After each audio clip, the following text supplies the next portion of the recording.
سلام دوستان عزیز، به کانال یوتیوب بافتنی با مینا خوش اومدید.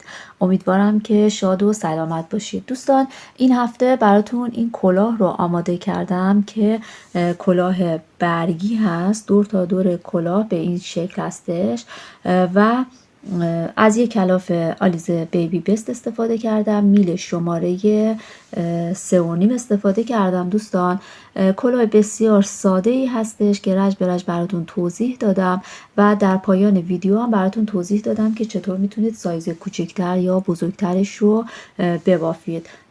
اگر خوشتون اومد عضو کانال بشید و با لایک و سابسکرایب و کامنت از کانال من حمایت بکنید. دوستان امیدوارم که خوشتون بیاد. اگر آماده هستید بافتش رو با هم شروع میکنیم. برای بافت این کلاه من از کلاف آلیزه بیبی بست استفاده کردم که 100 گرمش 240 متر است. دوستان یک کلاف هم کافی هستش. از میل شماره 3.5 استفاده کردم. کلاهی که میخوام ببافم برای کودک 3 سال تا 5 سال مناسب هستش و 99 تا دونه سر انداختم و میخوام که 9 تا از اون برگ ها رو داشته باشیم. ابتدا 99 تا دونه که به هر روشی که میدونید سر بندازید و بعد یه چند رجی باید ببافید. دوستان اندازه مثلا 9 تا بافت رکن که بهتون بده کافی هستش، 9 تا یا 10 تا. من الان بافت رکنم رو میبافم. بافت رکن هم همه دونه ها رو من از زیر میبافم. دوستان ببینید از همون رج اول شروع میکنم، همه دونه ها رو از زیر میبافم.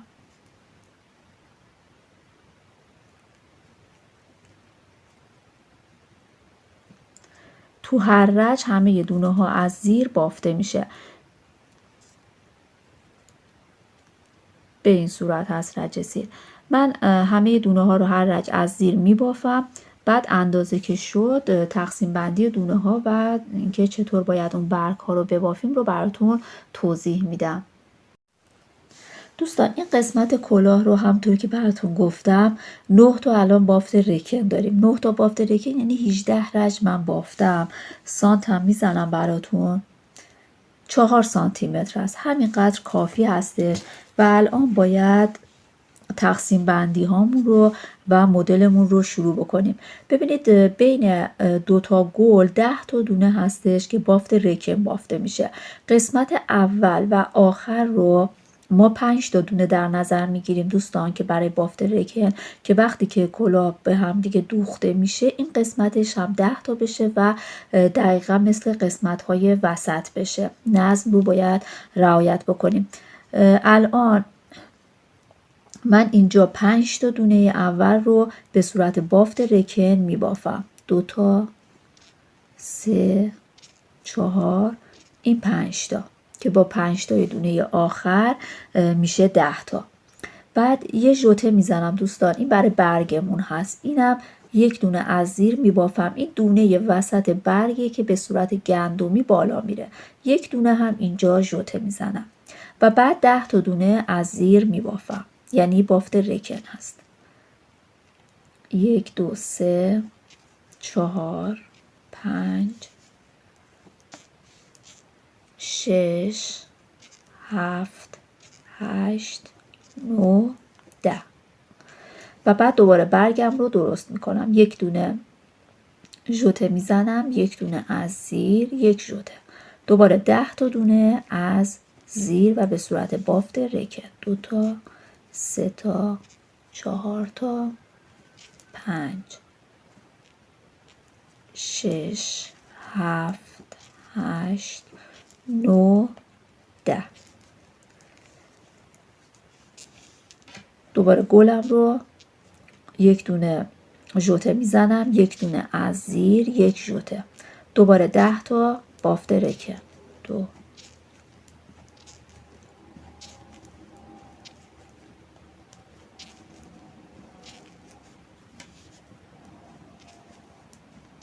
اینم 10. دوباره یک ژوته، یک دونه از زیر، یک ژوته، 10 تا بافت رکن.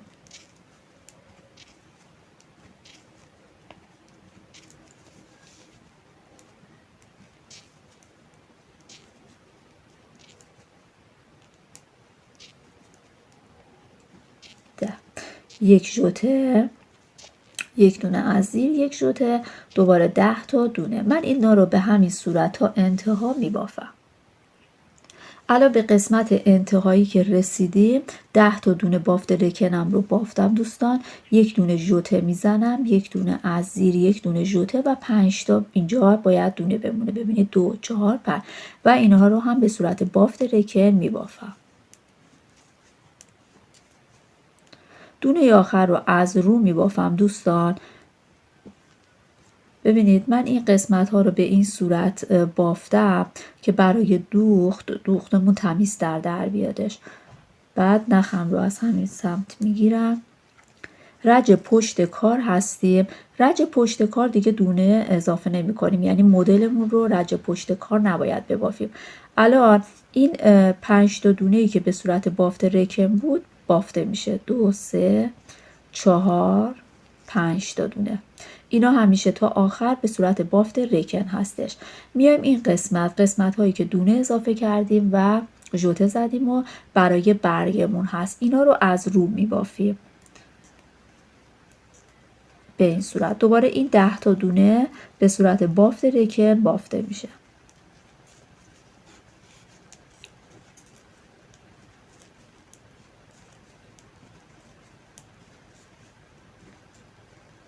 این 10 تا دونه بافت رکن رو بافتم. دوباره رسیدیم به برگمون.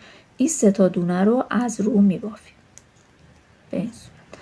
دوباره 10 تا دونه بافت رکن.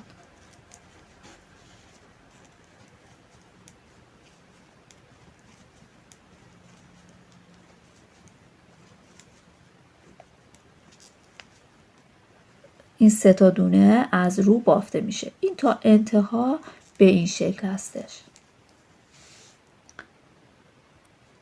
الان ببینید بافت ما به این شکل در اومده. پس دونه هایی که بافت رکن هست 10 تا دونه های وسط و 5 تا دونه این سمت و آخر به صورت بافت رکن هستش و تعدادش هم تغییری نمیکنه. این دونه وسطی هستش که برای گندمی وسط برگ هست، این هم تغییر نمیکنه، به همین صورت بافته میشه و سمت چپ و راستش باید دونه اضافه بکنید وقتی که نمای روی کلاه هستید دوستان. الان ببینید این قسمت دوباره باید ما این 5 تا دونه رو از زیر ببافیم. بافت رکن هست. 2 تا 3 تا 4 تا، این 5 تا دونه. خب این دونه هایی بودش که این سوراخ ها رو نگاه کنید، دونه هایی بودش که اینجا اضافه کرده بودیم. اینها از زیر بافته میشه.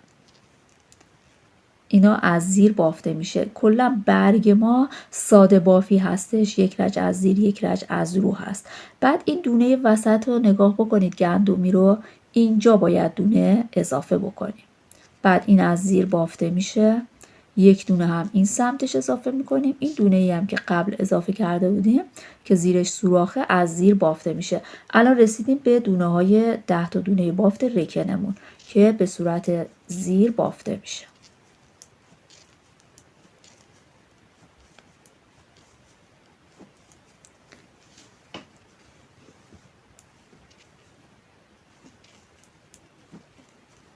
الان رسیدیم به این سوراخ ها. این از زیر بافته میشه. این هم دونه وسط، گندمی وسط، یک دونه اضافه میکنیم، از زیر بافته میشه. یک دونه هم این سمتش اضافه میشه. این هم از زیر بافته میشه. الان 10 تا دونه بافت رکن هستی که به صورت بافت رکن بافته میشه.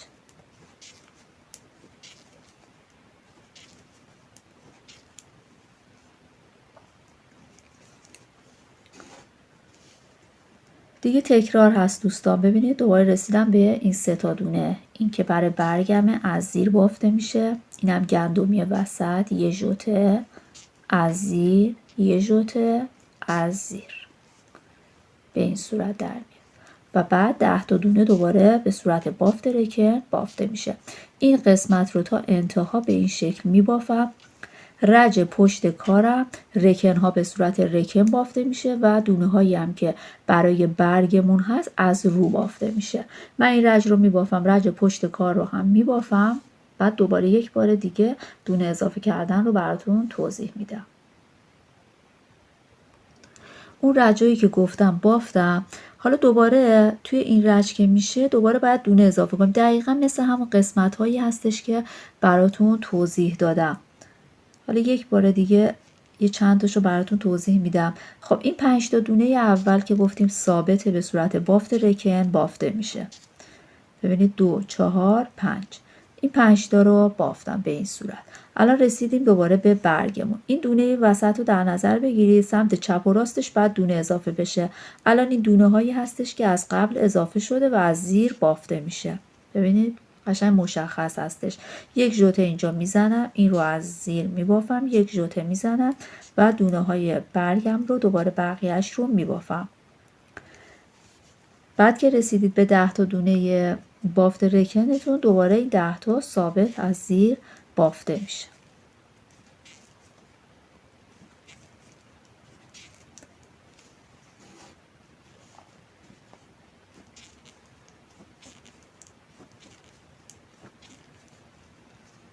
این برای برگ از زیر میبافم، از زیر میبافم، دونه وسط برگم رسیدم، یک ژوته میزنم، از زیر بافته میشه، یک ژوته میزنم و بقیه دونه ها رو از زیر میبافم. بافت رکنم رو ادامه میدم، 10 تا دونه رو.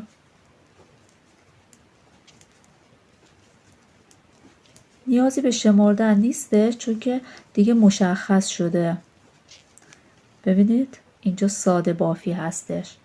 این رو از زیر میبافم، این رو هم از زیر میبافم، دونه وسط یک ژوته از زیر بافته میشه، یک ژوته، این 2 تا دونه هم از زیر بافته میشه. دوباره به همین صورت دوستان این رو میبافم، رج پشت کار رکن ها به صورت رکن از زیر بافته میشه و دونه هایی که برای برگم هست از رو بافته میشه. این کار اضافه کردن ها رو انجام میدیم تا 11 مرتبه دونه هامون اضافه شده باشه که بعد بهتون میگم که چطور حالا برگ رو باید قسمت بالاش رو کور بکنیم و برگ به صورت جمع بشه. این قسمت های برگ باز میشه وقتی که دونه اضافه میکنیم دوستان.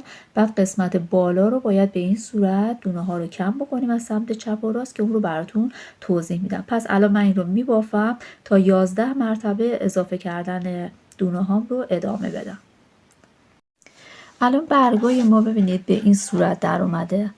گفتم 11 دفعه باید دونه اضافه بکنیم. از این سوراخ هایی که اینجا افتاده باید بشمارید 11 تا باشه، یعنی 11 تا دونه اضافه کردید. ببینید 1 2 3 4 5 6 7 8 9 10 و این هم 11 همی. به این مرحله که رسید الان باید برگ ما از این قسمت و این قسمت دونه کم بشه، هر کدوم از برگ ها، و یک رج در میون هم دونه کم میشه تا اینکه برگ ما به این شکل در بیاد. حالا کم کردن دونه ها رو براتون توضیح میدم. این قسمتی که رکن هست همچنان میبافیم، تغییری نمیکنه. این 5 تا دونه، 2 تا، 3 4 5، این 5 تا دونه رکن رو بافتم. الان ببینید این سمت برگ باید یک دونه کم بشه، این سمتش هم باید یک دونه کم بشه. این قسمت رو ببینید میخواید دونه کم بکنید به همین روش بدون اینکه دونه ها رو تغییری بدید 2 تا یکی میکنیم. ببینید بافتمون به این شکل در میاد و بعد بافتمون رو ادامه میدیم، دیگه زیاد کردن انجام نمیدیم. دونه های برگ رو به شکل ساده بافی که این قسمت از زیر هست میبافم.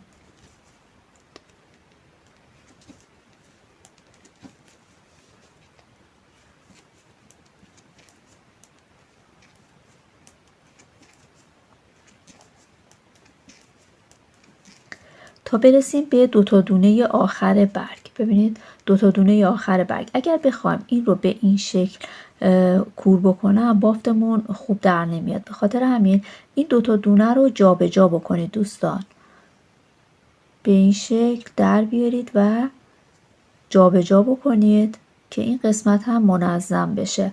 بعد 2 تا یکی بکنید، ببینید به این شکل در میاد. و بعد دوباره 10 تا دونه بافت رکنم رو میبافم.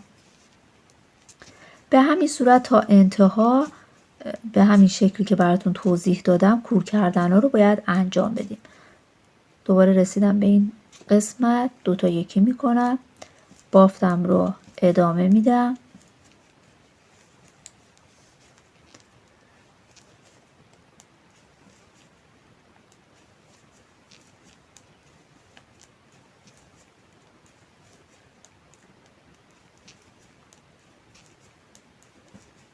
دیگه دونه اضافه نمیشه.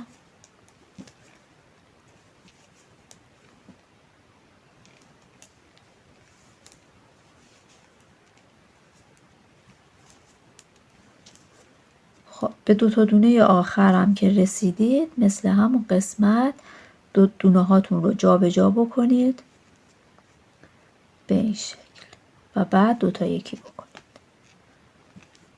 الان از هر برگی 2 تا دونه کم شد. این رو تا انتها انجام میدیم. رج بعد هم که اضافه کردن یا کم کردن نداره، رکن ها رو رکن میبافیم و اینها هم که برای برگ ساده بافی هست. دوباره رج بعدش که از زیر شد دوباره باید این قسمت به همین صورتی که الان براتون توضیح دادم دونه هاتون رو کم بکنید. این کم کردن ها رو دوستان به همین صورت باید انجام بدید تا 3 تا دونه این وسط بمونه که بعد براتون توضیح میدم که اون رو باید به چه شکل کور بکنید. کم کردن رو انجام دادم دوستان. ببینید یکی از سمت چپ یکی از سمت راست همینطور انجام دادم دونه هام رو. الان دونه های وسط برگ من به 3 تا دونه رسیده که الان این 3 تا رو هم باید یک دفعه کور بکنیم. براتون توضیح میدم برای اینکه منظم در بیاد کور کردنتون به چه شکل هستش.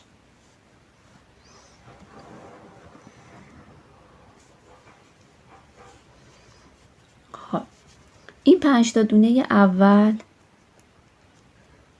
که به صورت بافت رکن هست ادامه پیدا میکنه. 2 تا 3 تا 4 تا 5 تا. الان رسیدیم به این 3 تا. اگر بخوایم 3 تاش رو با هم یکی بکنیم اینطوری هم میشه، ولی برای اینکه بافتمون منظم تر در بیاد ببینید این رو وارد این میل بکنید. این دوتا رو مثل قبل که جاشون رو عوض می کردید الان هم این دوتا رو در بیارید جاشون رو تغییر بدید به این صورت که این گندمیه اینجا بیفته و بعد این گندمی هم این دونه رو هم سر میل بندازید و الان 3 تاش رو با هم یکی بکنید به این صورت. این رج به این شکل بافته میشه و 3 تا دونه رو به همین روشی که گفتم کور میکنیم. خب این 10 تا دونه رکنم رو دوباره میبافم.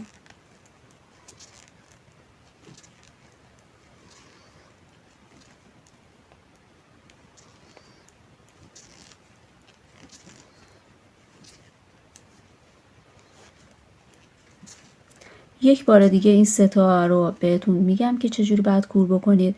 ببینید دونه اول رو وارد میل میکنم، این 2 تا دونه رو جابجا میکنم به این صورت.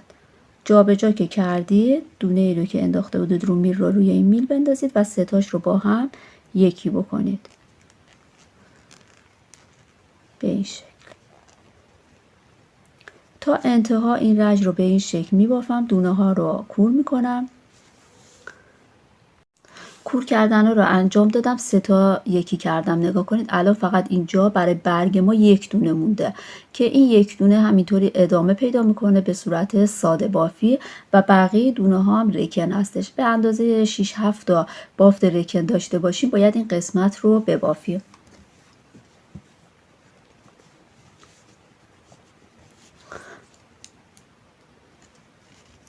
خب این 5 تا دونه اول بافت رکن هست. 2 4 5 این دونه وسطه که باید اینجا از رو بافته بشه. دوباره 10 تا دونه بافت رکن.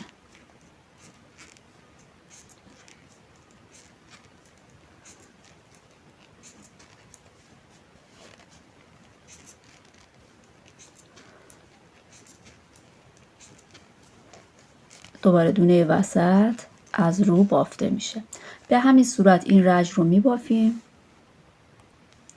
رج بعد دوباره به همین صورت 5 تا دونه رو از زیر میبافم. بافت رکن هست و این دونه اینجا از زیر بافته میشه، یعنی یک رج از زیر بافته میشه، یک رج از رو. این یک دونه ساده بافی هست فقط. دوستان این قسمت رو میبافیم تا 4 تا بافت رکن به ما بده، 6 تا بافت رکن بده کافی هستش. دوستان این رو من میبافم. من این قسمت رو ببینید دوستان 12 رج از اینجا بافتم، یعنی 6 تا الان بافت رکن داریم.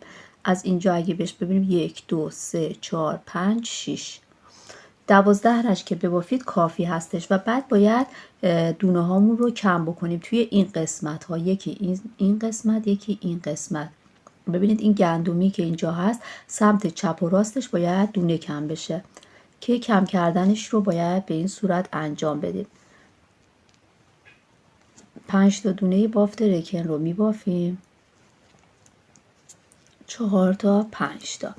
الان 1 2 3 4 تاشو باید ببافیم، چون یک دونه باید از این قسمت کم بشه. برای اینکه بافتمون این گندمی منظم بالا بره دوستان، ببینید دونه اول و دوم رو در بیارید، جاش رو تغییر بدید، مثل اینطوری که من انجام میدم. اینی که گندمی هست باید اول قرار بگیره به این صورت که وقتی این ستا رو کور میکنید گندمی ما صاف بالا بره. بعد این ستا رو کور میکنیم. در واقع ببینید الان یک دونه مون دیگه، 2 تا دونهش کم شده. بافت ما هم به این شکل در میاد. دوباره گندمی ها رو میبافیم، ببخشید بافت رکنمون رو میبافیم. دونه سمت چپ و راستش که به این صورت، این ستا رو دوباره باید دونه کم بکنیم. جای دونه اول و دوم رو عوض میکنم. گندمین باید ابتدای کار قرار بگیره به این صورت و بعد ستا رو یکی میکنم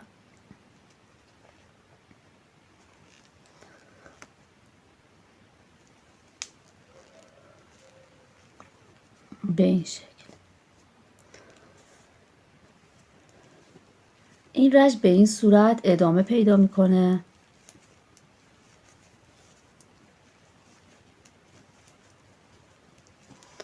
خب دوباره همین کار رو تکرار میکنم.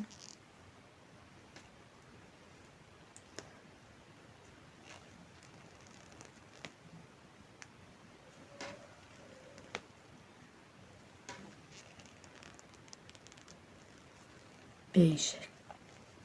این رج رو به این صورت کم کردن رو ما انجام میدم. رج پشت کار خاصی نباید انجام بدیم. این گندمی ها همون ساده بافی هستش. رکن ها که رکن بافته میشه. دوباره رج بعدش که میخوایم ببافیم دوباره باید همین کار رو تکرار بکنم. الان من این رج رو میبافم، رج پشت کار رو هم میبافم، رج بعد دوباره کم کردن ها رو بهتون توضیح میدم. البته به همین صورت هستش. دوباره توی این رج دوستان دوباره باید همون کار رو تکرار بکنید، کور کردن ها رو. الان اینجا 3 تا دونه میبافم، بعد این 2 تا دونه رو جاشون رو تغییر میدم به این صورت و بعد 3 تا یکی میکنم به این صورت. دوباره این قسمت این دونه ها رو میبافم، رکن ها رو دوباره جای اینا رو تغییر میدم و بعد 3 تا یکی میکنم.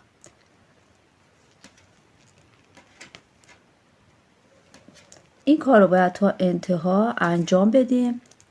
کم کردنمون دوباره رج پشت کار رو که بافتیم دوباره رج بعد این کار رو تکرار کنیم. باید انقدر این کم کردن رو انجام بدیم که این دونه ها دیگه حذف بشه. دوستان من این کارا رو انجام میدم. دوستان الان من انقدر کور کردم به این مرحله که رسیدید یک دونه مونده به این گندمی اولیه. دیگه این یک دونه رو نمیخواد کور بکنید، چون که میخوایم برای دوخت ازش استفاده بکنیم. این یه دونه بذارید همونطوری بمونه. خب دونه اول رو در میارم. اینجا این یه دونه گندمی رو با دونه بعدیش با هم کور میکنم، همینطوری به شکل ساده. ببینید از زیر کور کردم. بعد الان رسیدم به این 3 تا دونه. این 3 تا دونه رو مثل همون روش قبل دونه رو در میارم، جابجا میکنم، گندمی رو اول قرار میدم و بعد 3 تا رو با هم کور میکنم. به این شکل در اومد. بعد دوباره الان رسیدیم به 3 تای بعدی، یعنی دیگه این دونه های وسط تموم شده. به خاطر همین دوباره این کار رو تکرار میکنیم تا انتها.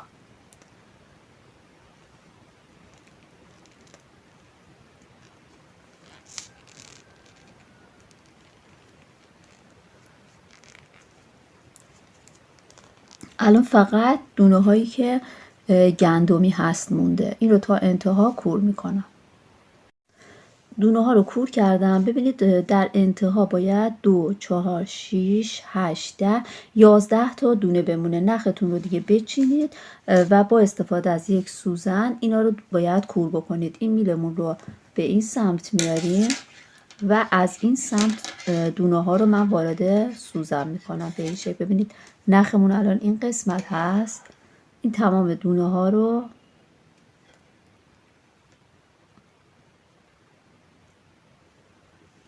به این شکل وارد سوزن میکنم و بعد باید بکشیم سفتش کنیم.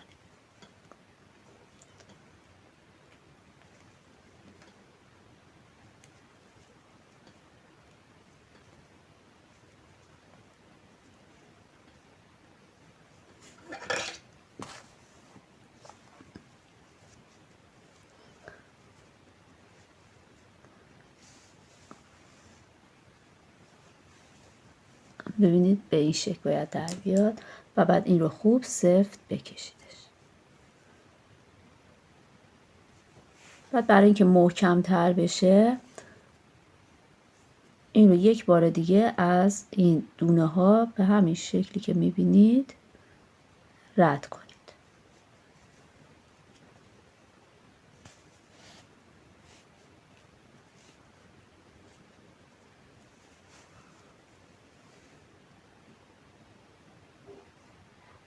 یک بارم از این سمت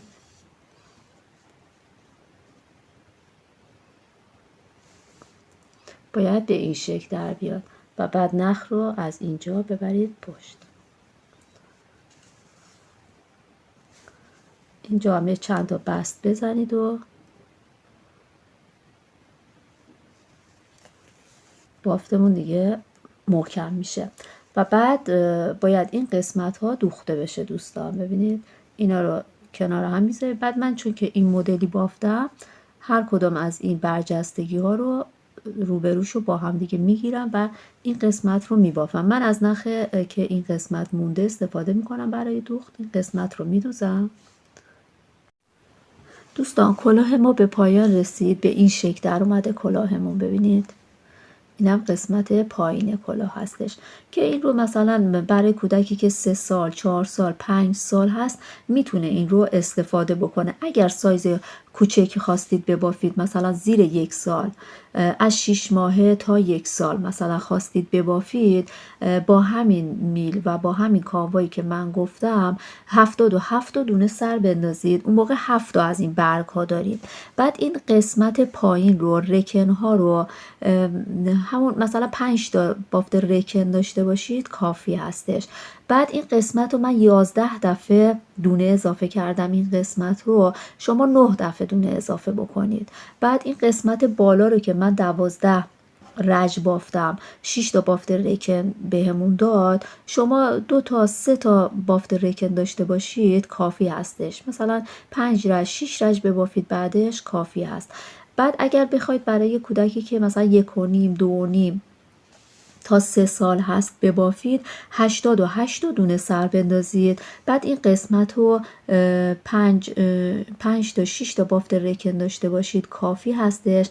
این قسمت رو که اینجا ما 11 دفعه دونه اضافه کردیم، شما 10 دفعه دونه اضافه بکنید، بافتتون رو ادامه بدید. بعد این قسمت بالا 4 دفعه 8 رج ببافید. اینجا من 12 رج بافتم و 6 تا بافت رکن بهمون داد. شما 4 تا بافت رکن بهتون داد، یعنی 8 رج بافتید کافی هستش دوستان.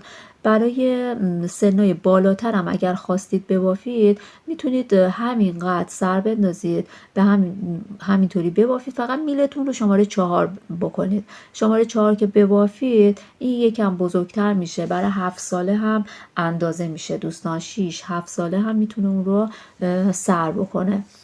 امیدوارم که از بافتش لذت برده باشید دوستان. خدا نگهدار، شاد و سلامت باشید.